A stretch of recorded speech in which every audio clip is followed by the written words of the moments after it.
За мэдээг хүргэсэн төгсөж жаргалд баярлалаа. Мэдээний өрөөнд ганц зураг баасан томдоор ажиллаж байгаа улсын хурлын гишүүн Тэмүнчин бас сая зочны ярилцлагаар манай сэтгүүлч ариун уучралтай ярилцсан. Ярилцлагыг бид хоёр үргэлжлүүлэх болно. Танд өдрийн мэнд хүргэе. Тэгэхээр Тэмүнчин гишүүн юу болчихоо гэж одоо бас асуумаар байна л да. 12 жилийн өмнө өргөн барьжсэн яригдчихсэн хөршөөлийн хууль маань батлагдаад гараад ирснийхаа дараа зүс царайгаа нэлээд өөрчилж. Тухайн үед бол одоо баялаг бүтээгчтэй за магадгүй алдаатай бодлого шийдвэрийн одоо улмаас хуулийн хатуу буулган дээр одоо бас зов чаналж байгаа тэр жирийн иргэд рүү чиглэсэн юм хөршөөлийн хууль гарч ирэх юм байна гэдэг ойлголтыг бол анх өгч ирсэн шүү дээ. Тэгвэл өнөөдөр бол авилга албан тушаалын гэмт хэрэгтнүүд ч гэсэн энэ хөршөөлийн хуульд хамрагдахаар болцоход байгаа нь тодорхой болчихлоо. Тэгэд яагаад энэ саналыг шударгаас эвслийн бүлгээс оруулж ирж байхад авилгалтай бид одоо хоёр нөргөө тэмцэнэ гэж хамлалт өгчсэн ардчилсан намынхан тухайн үед талсан зогсоож болоогүй юм бол шударгаас эвслийн бүлэг ийм санал оруулж ирэхдээ ямар тайлбар отоос зүүж байсан бэ? Би одоо ямар тайлбар зүүсэн гэдгийг бол одоо хэлэхэд хэцүү юм. Ямар ч байсан зүгээр ийм зарчмын зөрүүтэй саналууд бол орж ирсэн. Тэгээд улс төрийн нөхцөл байдал болон энэ цаг хугацааных нэг ийм ойлгомжгүй байдал өөрөөгөө ийм саналыг бодит хууль болох хүртэл төлөвчүүдэ гэж бол надад харагдаж байгаа. Байнгын орон уламж чуулган дээр одоо байгаа хууль зүйн сайд ч гэсэн байнга бас хэлж байсан. Өргөн барьсан хуулийн маань нүүр царай бол өөрчлөгдлөө. Шаардлагатай гэж үзвэл энэ хуулийг би буцааж татаж авах бэлэн байна гэсэн. Тэгээд яг татаж авах асуудал дээр засгийн газар бол татаж аваагүй. Тэгээд энэ саналууд бол цаашаа хурцтай байсан. Яагаад хурцтай байсан шалтгаан маш тодорхой. Ардын намтай хамтарсан энэ улсын хурлд бүх намд хамтарсан байдлыг байгуулсан засгийн газраас ардын намыг бол одоо гаргалаа шүү дээ 6 сайтыг гаргаад дараагийн засгийн газарт энэ 6 дээр ямар хүмүүс орж ирэх вэ гэдэг бол үндсэндээ бол шударгаас болон ардчилсан нам хоёрын хоорондын улс төрийн тохироон дээр суйрлах байсан. Гэтэл энэ хуулийн тогтолцоон дотор юуг шудраг бус гэхүү төр ямар хүн цээрл үзүүлж ямар хүнд өршөөл үзүүлэх вэ гэдэг энэ бодлого өөрөө энэ тохиролцооны нэг хэрэгсэл болсон нь бол жоохон эмгэнэлтэй санагдаад байна. Тэгээ хуулийг батлаж дуустал бол хууль зүйн сайд бол байр суурин дээр хатуу байсан. Би бол зарчим дээр байсан хууль зүйн сайд дээр бол бас талархаж үг хэлэх хэрэгтэй. Нэг нүгөө хэлэхэд ардчилсан нам өөрөө хүний эрхийг эрхэмлдэг. Хуулийн буулган дор хэлмэгдэж явж байгаа энэ хүмүүсийн төлөө алхам хийнэ гэдэг энэ зоригтой алхамынхаа хамт өөрийнхөө нөгөө талдаа бас байнга барьж явдаг шударгаас авилгатай хатуу тэмцэнэ гэдэг энэ тэмцлээ жоохон мохоочлоо. Гэхдээ энэ ардчилсан нам биш ээ. Ардчилсан нам дотор ч гэсэн бас гишүүд яг энэ бодлогын эсрэг хатуу зогссон. Ийм байж болохгүй ээ. Хэрэг олон гишүүд хатуу зогссон. Ер нь бол хууль зүйн байнгын орон дээр байгаа ардчилсан намын гишүүдийн бол тал бол ер нь бол авилга албан тушаалыг өршөөж болохгүй ээ. 2012 оны ардчилсан намын мөр хөтөлбөр маш тодорхой байгаа. Энэ мөр хөтөлбөрөөс бид зугтаж болохгүй ээ. Олон нийтэд худал хийж болохгүй ээ. Бид амлсан амлалтаасаа биелүүлж чадаагүй олон зүйл байгаа боловч амлалтсан амлалтаасаа 180 градус эргэж явсан юм бараг байхгүй шүү. Тэрвээ бид өнөөдрийн авилгалыг өршөөсөн байдлаар энэ өршөөлийн хуулийг гаргах юм бол амлалтаасаа 180 градус эргэх гэж байна гэдэг энэ байр суурьтай бол гişүүд байсан. Гэхдээ гişүүд харамсалтай цонх байлаа.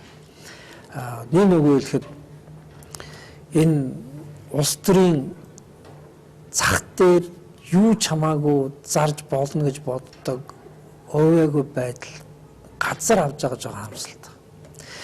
Тэр нь энэ ил тод байдлын хууль илд хэлцэж яхад маш олон хүмүүс чэжид элдэн шударгаасны тухай авилгачдыг өршөөхөх тухай ярьжсэн та бүхэн санаж байна уу? Тэгэд би чуулган дээр бүр маш тодорхойлжсэн. Та нар яг өршөөлийн хуулийн дээр санал гаргаад, санал хураагаад авилга албан тушаалын хэргийг хаах болохоор дуугүй болоод ханцуу дотроо гараа барилцаад тэгсэн мөртлөө огт хамаагүй ил тод байдлын хуулийг ярьж байхад болохоор нэг л их албан тушаалтай авилгыг өршөөхгүй тухай чэжид элдэд идэг шүү. Яг энэ дүр зураг чинь дахиад гарна шүү гэж хэлсээр атал яг тийм дүр зураг гарсан. Нэг нөгөө хэлэхэд ардын намхан 1-2 гишүүнээс бас норж ирээгүй. Бүгд дуугүй байдлаар асуудлыг дэмжсэн. Тэгэхээр хүсэн үсээгүй засгаа байгуулах гэж байгаа хэсэг хүмүүс санал ширээн дээр суух гэж байгаа хэсэг хүмүүс бол асуудлыг за нүдэ айнаад чихээ бөглөөд яриагүй юм шиг явах нь зүйтэй гэж л бодсон байна. Тэгээ ийм байдлаар өршөөлөл харамсалтай нь гарчлаа. Гэхдээ өршөөлөл авилгачдыг өршөөсөн гэдгээр өршөөслөлийг бас 100% буруутгаж болохгүй. Өршөөлөл бол гарах ёстой. Төрөнөөс хойш хэлээд байгаа нөгөө баялаг бүтээгчдийг хуулийн гогтгоноос гаргахын тулд алдаж эндсэн иргэдээ нэг удаа төр өвшөн хэлтрүүлэхийн тулд шонгоцсон хуулийн таагүй үр дагаврыг арилгахын тулд гаргах ёстой. Энэ нь тэр хүмүүс зориулж гарах ёстой болохоос биш өөрсдөө зориулж хууль тогтоогчд гаргаж болохгүй. Өөрсдийнх нь дарга, өөрсдийнх нь танил найз нөхдөд зориулж албан тушаалын хэрэгүүдийг бол өшөөж болохгүй шүү дээ. Тэгээ энэ хоёр байр суурь бид бол ухаалгаар зааглал салах тухай ярих болохоос бүхэлд нь өршөөлөө хуулийг харлуулж муутгах тухай эсвэл бүхэлд нь өршөөлөө хуулийг сайлж магтах тухай ерөөсөө яриа байхгүй л. Тэгэхээр цаг хугацаанууд хитрхи ойр ойрхон өршөөлийн хууль гаргаад байгаа гэдгийг тавал хүлээн зөвшөөрч байгаа шүү дээ. Яг хитрхи ойрхон ч биш л дээ. Өнгөрсөн 20 одоо 25 жил болох гэж байна шүү дээ. Энэ 25 жилийн хугацаанд дотор 100 дахь өршөөлөө хууль гарч байгаа. Тэгэхээр 25-ыг 6-д хуваагаад үзсэн. За дунджаар 4 жилд нэг удаа л гарсан байна. Тэгэхээр хамгийн сүүлийн өршөөлөө хууль 2009 онд гарсан. 6 жилийн дараа. Тэгэхээр 6 жилийн дараа гарч байгаа гэдэг бол ер нь л дунджаар л явж гэнэ гэсэн. Гэхдээ байнга ингэж өршөөлөө хууль ойр дунджаар гараад байгаа шалтгаан бол юу вэ гэхээр бид нөө социализмын үеэс уламжилж авсан эрүүг эргэцсэн энэ уламжлал байгаа тань. Социализмын үед бол нэг нөгөө хэлэхэд хүмүүсийг үн төлбөргүй хөдөлмөрлүүлнэ гэдэг бол нөгөө коммунизм өвтөн байгуулахны том хэрэгсэл байлаа шүү дээ. Тэгэхэд бол нэг бол сайн дураараа гэдэг нэрийн дор коммунист боднокоор нэг бол хүмүүсийг шоронд колонд явуулж байгаад үн төлбөргүй одоо хөдөлмөрлүүлдэг байлаа шүү дээ. Тэгэхээр ингээд байнга хөдөлмөрийн тэр зах зээлийг нэмэгдүүлж яхахын тулд алдаан дээр дөрөөлөө шорон руу яаж хэвээр хүмүүсийг ачиж явах хэвээр. Энэ бодлого өнгөрсөн 20 жил ч гэсэн бас үргэлжилсэн. Нөгөө шоронцсон эрүүг хуулийг шүүмжлээд байгаа шалтгаан энэ. Тэгэхээр энэ алдаанаас болоод өршөөлөө хууль энэ алдааны чинь хүүхдэн л өршөөлөө хууль болж гараад байгаа байхгүй. Тийм учраас бид бол эрүүгийн хууль тогтоомжоо сайжруулахгүйгээр өршөөлөө хууль ийм ойрхон гараад байна гэдэг шүүмжлэлийг зогсооч чадахгүй. Тэгэхээр энэ өршөөлийн хууль нь олон улсын гэрээ конвенцийн өмнө хүлээсэн үүргээсээ манай шийдвэр гаргагч нар хазаасан хэлбэр болсон юм шүү. Хэд их улс төртэй холбож бодож байгаа нь. Гэхдээ яг олон улсын өмнө биднес гэрээ конвенц хүлээсэн. Тэр гэрээ конвенцээр хүлээхдээ бид ийм зүйлүүдийг гэмт хэрэг гэж тооцож хариуцлага тооцож яах гэж хүлээсэн болохоос биш тэгж тооцогдож ял эдэлж байгаа хүмүүсээ өршөөн хэтрүүлэхгүй гэж бол үүрэг хүлээгээгүй. Тийм учраас бид бол ямар нэгэн байдлаар иргэдээ өршөөн хэтрүүлэх гэдэг бол олон улсын гэрээ конвенцээр зөрчилдөж байгаа гэдэг ойлголт бол байхгүй. Харин Монгол улсын төр өөрөө үнэхээр бодлогын гүнд төрийг өөрийг нь үнгүүдүүл чадахгүй болгож төрийн шийдвэрүүдийг хар зах зээл дээр зархад хүргэдэг. Төрийг өөрийг нь сулбар болгодог. Энэ авилга гэдэг зүйлээс. Яг л энэ авилга гэдэг чинь өөрөө төрийг шийдвэрийг дотооддоо худалдаж авч авилгын систем үйлчилж яах гэдэг чинь гаднаас худалдаж авах бол бүр хэлбэрхэн гэсэн үг шүү дээ. Тэгэхээр энэ чинь үндэсний аюулгүй байдалтай холбоотой байхгүй. Тэгэхээр манай үндэсний аюулгүй байдлыг өөрийн суурьаар нь ганхуулах төрж байгаа энэ авилгыг таслан зогсоож энд бас жоохон хатуу нүүр гаргаж яана гэдэг бол манай Монгол төрийн бодлого байхгүй. Тэр чинь Монгол төрийг ийм хүчтэй байгаасаа гэж гадны хүсдэг гэж бол байхгүй шүү дээ. Тэгэхээр биднээс тэр гадны хүслээс чавгүй давуу бидний уг чанарт байх хэрэгтэй хүсэл. Харин энэ хүслээ ингэж уландаа гიშиж болох уу гэдэг бол Монгол төр зүтгэж гэнэ үү эсвэл Монголын одоо үндэсний энэ аюулгүй байдлаас шалтгаалаад миний аюулгүй байдал хамаатай байгаа гэж хүн болгоны л болгоомжл сэрэмжилж харах ёстой зүйл нь байхгүй. Тэгээ энэ агуулгаас биднээс харах юм бол ямар ч байсан энэ авилга гэдэг зүйл бол иргэнчдэр, төрчдэр энэ үндэсний аюулгүй байдалчдэр аюултай учраас иргэнч байна уу, төрийн албаагч байна уу, эсвэл үндэсний аюулгүй байдал санаа зовж байгаа үндэстэн бүхэн болгон байна. Үл шалтгаалаад ер нь л авилга бол өршөөлт хамрагдахгүй байх нь зохимжтой гэж албан тушаалын иргэд бол өршөөлт байл болохоор бага ороосой гэж бодох шүү дээ. Өмнөх 5 өршөөлийн хуулийн бодлого бас л ийм л байсан. Гэтэл яагаад 6 дахь өршөөлийн хуулийн бодлого ийм биш болов гэдгийг биднээс өнөөдрийн үнэн жиг улс төрөөс л харах хэрэгтэй. Энэ бол гэмт хүмүүс гэгээрээд өгөөмөр болсонтойгоо холбоо. Ерөөсөө холбоотой биш. Энэ бол засгийн газрыг энэ 6 сул үлдсэн сайдыг хэн яаж хэрхэн хуваарлж авах вэ? Цаашид энэ засгийн газар ямар байх вэ гэдэг энэ одоо улс төрийн тохирооны золиосонд ийм юм явах нэ л гэдгийг харуулж байна. Ер нь 6 оныхыг за санахгүй 9 оноос хойших энэ өршөөлийн хуулиуд дээр нэг юм жишг тогтчихлоо л доо. Тэр нь нөгөө гин буруутай эсхийг нь шүүхэр тогтоог мөрдөн байцаах шатандаа явж байгаа тэр гимт хэрэгүүдийг бас өршөөлийн хуульд хамруулдаг болчиход байна. 5 өршөөлөл тавуулаа тийм. Яг тэгвэл нэгэнд нэг юм сайн бодох хэрэгтэй. Өршөөлийн хууль гарч өршөөн хэвтрүүлж яах гэдэг чинь бол гин буруу өршөөн хэвтрүүлж байгаа биш шүү. Тухайн гин буруутай үйлдэлд ял оноодог тэр ялыг өршөөн хэвтрүүлж байгаа. Тийм учраас энэ хүн гин буруутай үгүй гэдэг заавал шийдэгддэг. Тэгээд хоёр янзаар. Хүн өөрийнх нь гин буруу за би гин буруутай гэж өөрөө хүлээн зөвшөөрөд гар үсгээ зурж байгаа бол өршөөлийн хуульд хамрагдана. А би гин буруугүй асуудлаа шүүхээр эцэслэн шийдвэрлүүлнэ гэх юм бол тэр өөрөө өршөөлийн хуульд хамрагдахгүйгээр цаашаа шүүхээр эцэслэн шийдвэрлэгснийхаа дараа өршөөлийн хууль үйлчлэнэ. Ийм хоёр зааг ялгаа байдаг. Энэ бол одоо өнөөдөр 6 гарч байгаа энэ 6 өршөөлийн хуулийн дээр 6-нд нь үйлчилж байгаа. Энэ 6 битгий хэл социализмын үед гарч ирсэн өршөөлийн хуулинд яг энэ зарчим үйлчилж байсан. Тийм учраас энэ шин зүйл биш гэдгийг ойлгох хэрэгтэй.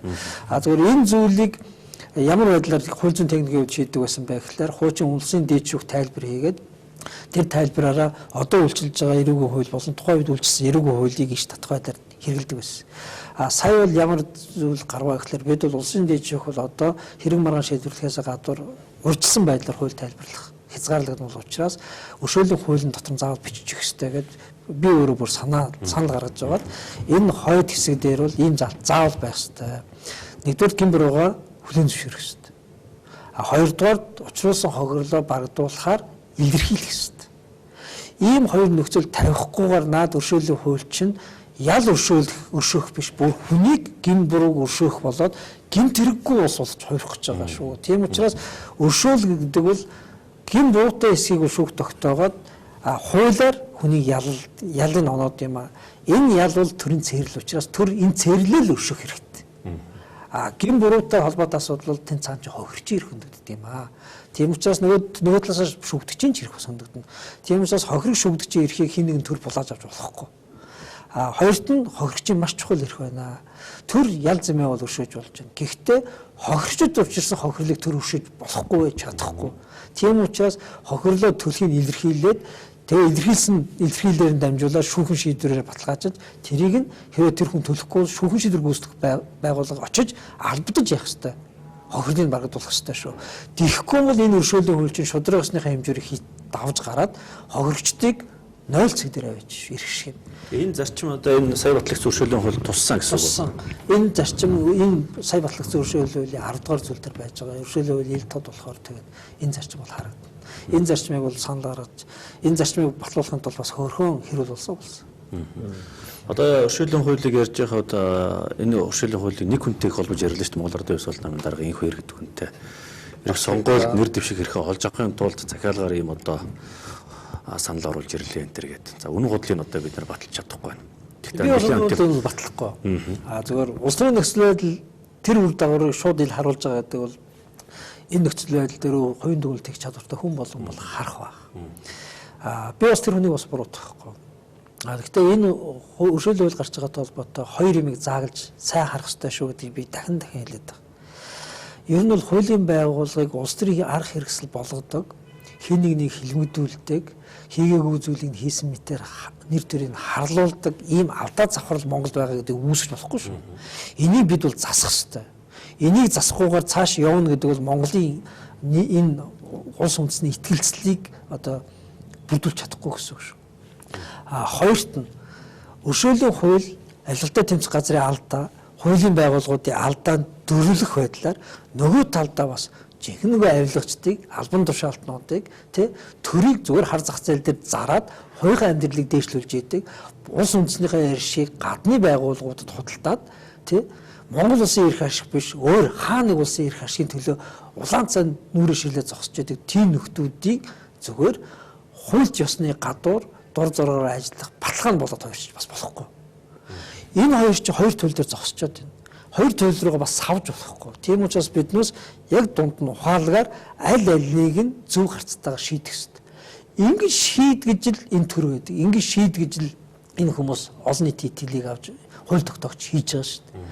Гэтэл энэ хоёрын шийдлийг олж авах тэр төвхтэй ч гэсэн бэрхшээлтэй ч гэсэн шийдэл рүү зоригтой алхахаас илүүтэйгээр өнөөдөр авч болох санал суудлахын төлөө зүгээр л алхам хийж болохгүй л гэж.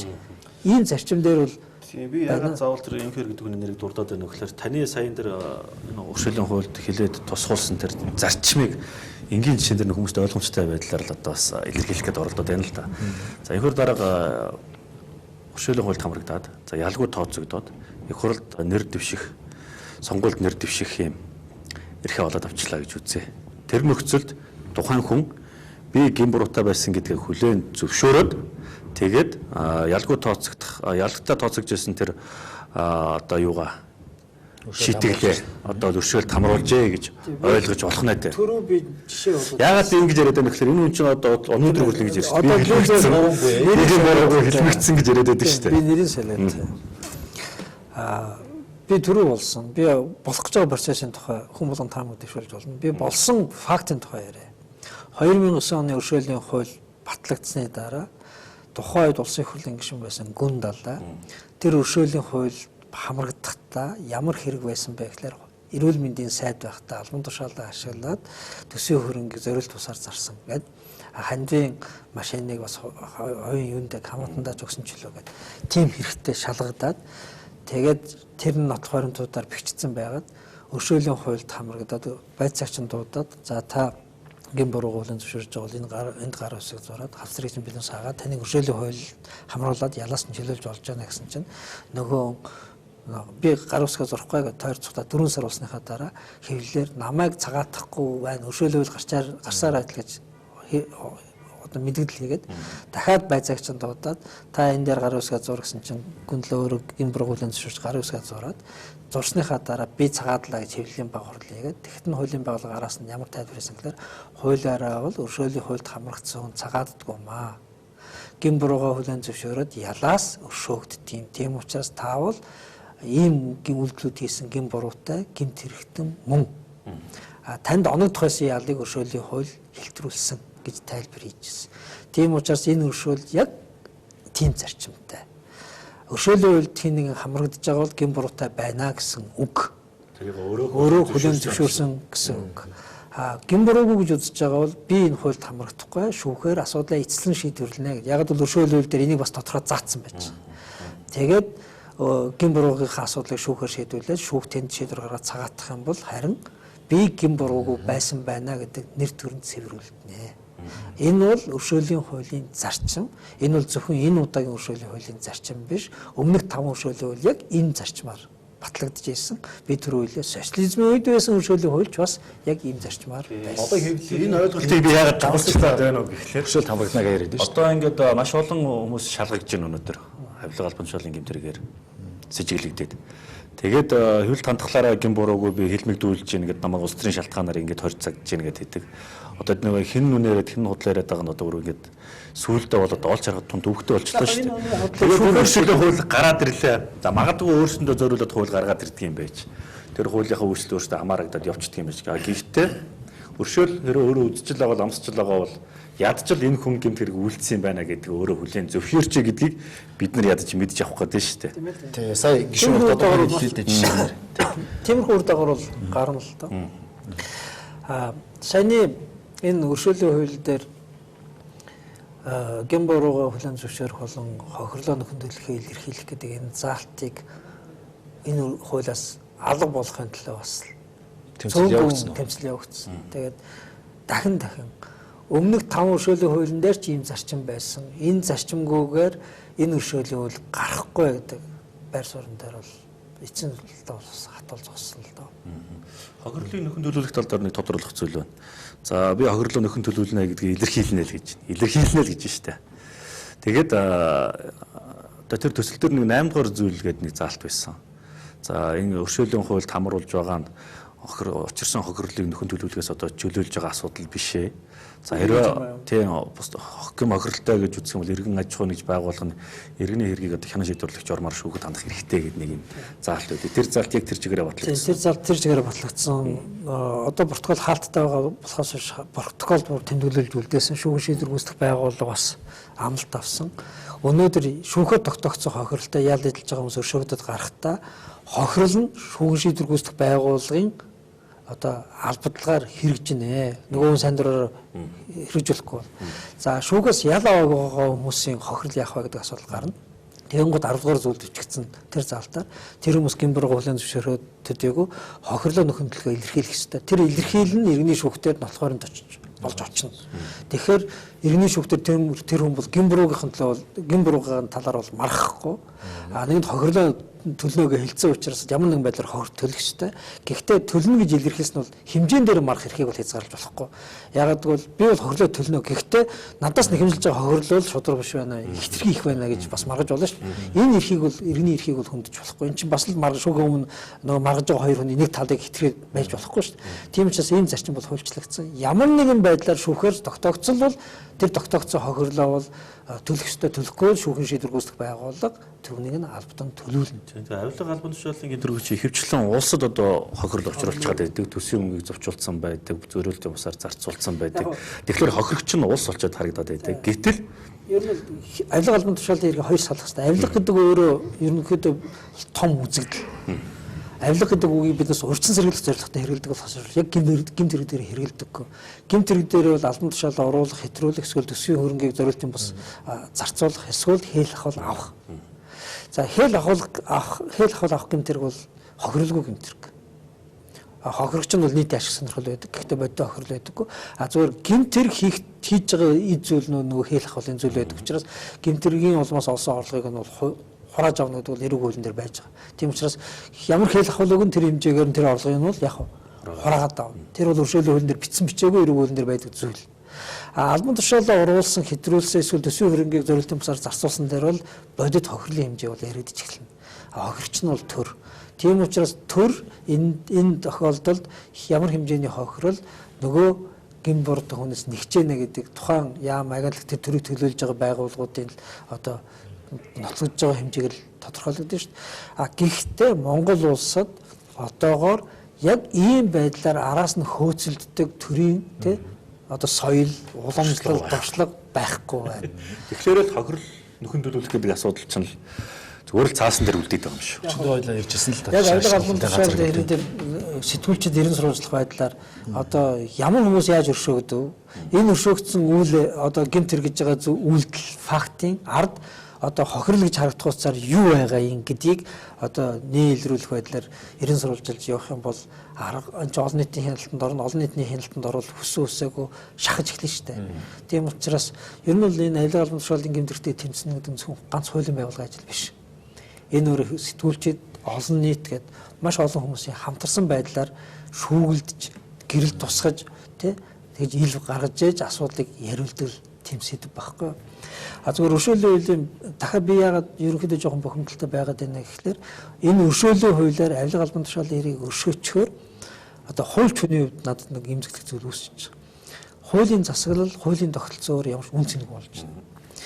Тэр дундаа зөвхөн гудамжны хулгай юм уу, дээрэм юм уу, жирийн иргэдийн хэргийг хуулийн байгууллага илрүүлэхэд бол нэг төв бэрхшээл бас байдаггүй. Айлгаж занал хийлээд, эсрүүцээд, эсвэл сүрдүүлээд, эсвэл албан тушаалаас нь авч шидчих гээд байдаггүй. Сайндаа уурлаад хараалал хэлдэг тэр хүмүүс. Гэтэл авилга албан тушаалын хэрэгтэй илрүүлж тэмцэж байгаа хууль сахиулагчд бол өдөр тутамдаа амьдралаараа толуулах хэмжээний эрсдэлтэй дарамтанд байдаг. Тэр зүйлийг сүрд зогсож зориг гаргаж явж байхад 2 жил, 3 жил хөөцөлдөж явсан тэр зүйлийг нэг өдрийн дотор юучгүй болгоход юуны төлөө тэр хүмүүстэй ажиллаараа, амьдралаараа ирээдүрөө эрстэн ийм ажил хийсэн юм бэ гэдэг асуултанд хариулт байхгүй болчихж байгаа юм. Хамгийн аимшиг нь энэ. Өдөр шөнөгүй уцтахад нь хэр аргун зэрэг гарахгүй. Уучлаарай би хуулиас сахиж яана гэдэг үгийг хэлэхэд гэтэл уучлаарай би хуулиас сахиж яана гэж хэлээд уцаад тавьсан тэр мөрдөн байцаагч руу энэ хууль гарахад маргааш нь харвууч гэж утасдах хэдэн гарах бол энэ хамгийн аимшигтай хор хөнөөл нь багхгүй юу.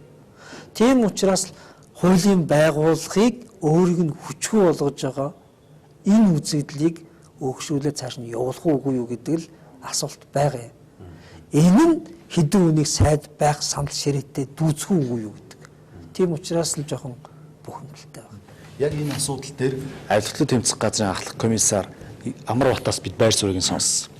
Өдөр шөнөгүй аалзны дээр торг тий авилгын том сүлжээтэй тэмцэжсэн тэр хүмүүст өршөөлийн хуулийн үр дагавар нь яаж нөлөөлөх бол гэж тэр хүмүүсийн байр суурийг сонссон. Газрын бүтэц зохион авилтаа тэмцэх газрын бүтэц зохион байгуулалттай холбоотой асуудлыг үндэсний аюулгүй байдлын зөвлөмжийг үндэслэж их хурл шийднэ гэсэн энэ хуулийн зохицуултанд байгаа учраас л энэ асуудал хойшилсан болохоос биш. Тэгэхээр энэ мэтлэн ингээд дайралтууд бол юм байгаа л байгаа. Энэ зүгээр магадгүй одоо ингээд энэ хууль чахаад би түрүүнээс хойшилсан хилцэх асуудал. Тэгэхээр намрын чуулганы бодвол энэ хилцэхтэй л явах байх. Нөгөө за тэгэхээр юуны төдлөө нойр хоолгүй ийм эрсдэлтэй ажлын төлөө бид явваа. За маргааш нас тун утгагүй биднэрт ямар үр дагавар учрахыг хэлж мэдэхгүй байна. Цаашдын хандлагыг хэлэхэд үнэхээр айц төгшүүртэй байна гэдэг байдлаар авилгатай тэмцэх газрын ахлах комиссараас ярьж байна. Авилгатай тэмцэх газрыг байхгүй болгох сонирхол улс төрчдийн дунд үнэхээр байна. Байх шиг байна л да. Ямар төвшөнд байна? Танд яаж мэдрэгдэж байна? Тэгээ бас дахиад хоёр талтай. Гэхдээ энэ дээр бөөрн хэлэх үг хэлэх хэрэггүй. Монгол бид түрээсээ авилга гэдэг өөрөө үндэсний аюулгүй байдлын суурийг ганхуулж байгаа. Энэ өөрөө Монгол улс байх уугүй юу? Тэ? Энэ төр засагч олон нийтийн итгэлийг дагаад амьдрах уугүй юу? Монгол улсын иргэдэн тэ 90 онд авсан тусгаар бие даасан шийдвэр гаргах энэ эрхчлөөтэйг үлдэх уугүй гэдгийг шийдэх хэмжээний хүртэл аюул занал хэл учруулж байгаа байхгүй юу? Та бүхэн энэ төмөр замаас ахуулаад маш олон асуудал дээр авилгацсан шийдвэр гаргагч нар аль улсын эрх шинэ төлөө явдаг вэ гэдгийг харж байгаа. Тийм учраас энэ зүйлийн эсрэг зогсох хууль, энэ зүйлийн эсрэг зогсох хууль сахиулах байгууллага, энэ зүйлийн эсрэг зогсох шудраг алба хаагчдынхаа хүсэл эрмэлзлийг мохоож болохгүй. Энэ бол бидний хувьд бол бараг нэг номерын асуудал шүү.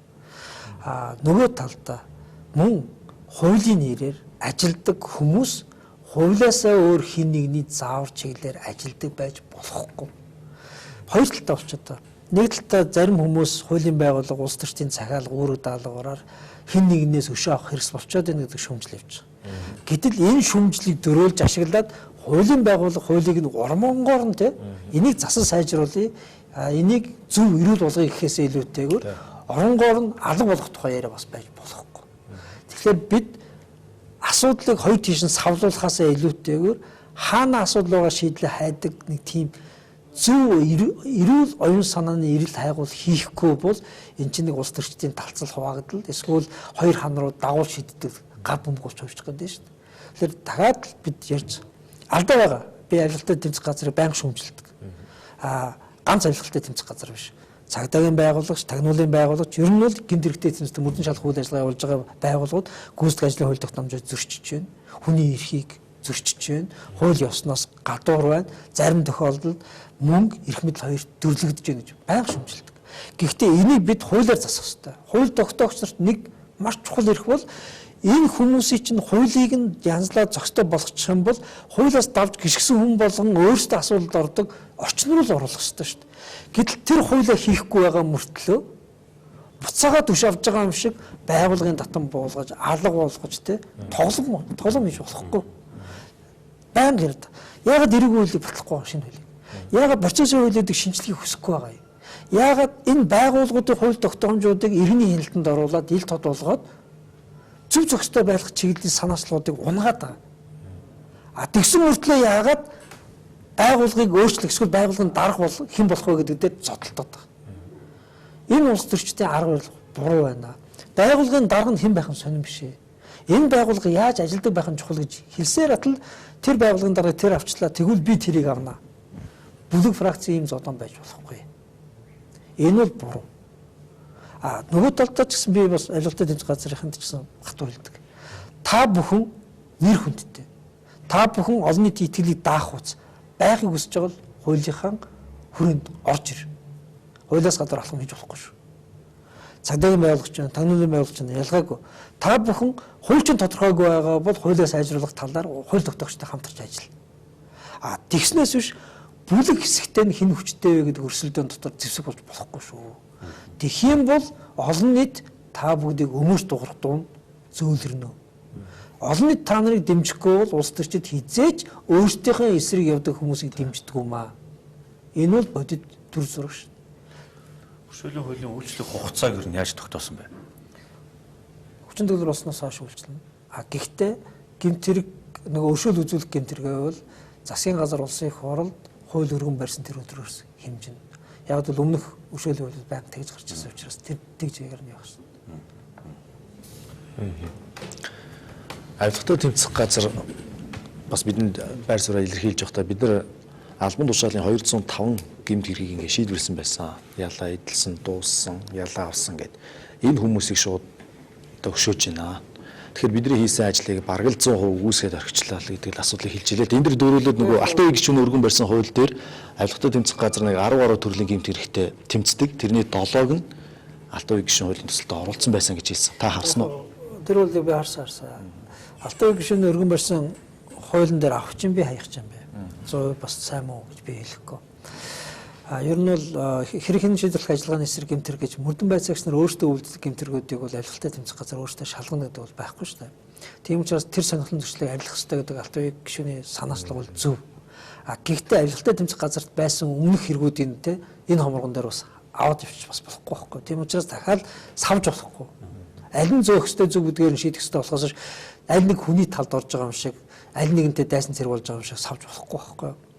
Авилгатай тэмцэх газрын одоо яг өнөө өршөөлийн хуультай холбогдуулж гомдлох нь бол зөв л дөө. Ягаад зөв бэ гэхээр өршөөлийн хуулиар тухайн байгууллагын шалгаж шийддэг бүх хэргийг өршөөж байгаа. Нэг үгүй хэлэхэд авилгатай тэмцэх газар өнгөрсөн болон одоо энэ ирээдүйд хийж болох ажлынхын 70%-ийг тэгэлжхээр энэ байгууллага үндсэндээ ажилгүй болчихж байгаа. Тийм учраас энэ байгууллага ажилгүй болж байгаа гэдэг манай авилгатай тэмцэх фронт маань үндсэн одоо энэ фронт дээр зогсож байгаа одоо хүч маань 0 цэг рүү унчиж гин гэсэн үг шүү дээ. Тэгээ энэ дээр л биднээс имзэглээд байгаа. Ирээдүйд гэж хэлж байгаа цаг хугацаагаа тодорхойлохгүй. Авилга галбан тушаалын хэрэгүүд бол гудамжинд гардаг хулгай дээрэмтэй адилхан шууд илэрдэг ил хэрэгүүд биш шүү дээ. Байнгын далд нууцлагдвал мэдээлэл нь хязгаарлагдмал байдаг хэрэг үйлдэгцснээс хойш дороо хийж бол дунджаар 5-аас 10 жилийн дараа илэрж идэг хэрэгүүд. Тийм учраас өнөөдөр өршөөгж яах гэдэг бол өнөөдөр суршаа нэг 5 жилийн илрээг байсан бүх хэрэгүүд 0 зааж ийн гэсэн үг байхгүй юу? Тэ? Уул нь бол дараагийн 5 жилд илэрч болох байсан тэр бүх хэрэг байхгүй болчихно гэсэн үг шүү дээ. Тэгэхээр эн чинь өөрөө бол нэг авилгатай тэмцэх гэж ярьж ирсэн энэ тэмцлийн фронт эзэнгүй боллоо гэсэн. За ингээд үзэгчдээ бидний ярилцах цаг дуслаа. Улсын хурлын гишүүн Тэмүүжин мэдээний өрөөнд байлаа. Тэгээс тун саяхан баталсан өршөөлийн хуулийн талаар үзэгчдийн дэлгэрэнгүй мэдээлэл өглөө. Танд баярлалаа, ажил амжилт хүсье. Төгсгөлд нь дахиад хэлэхэд энэ өршөөлийн хууль бүхэлдээ муу биш шүү. Энэ өршөөлийн хуулийн 90% нь зөв хэрэгтэй. Зөвхөн суган дотор нэг буруу юм хавчуулагдсан. Тэр буруу зүйлийг л засах хэрэгтэй. Олон нийтийн далбаан дор орсон энэ асуудлын талаар бид төвлөрч ярилцлаа тийм ээ. Анхаарлын улсын үзэгчтэй баярлалаа.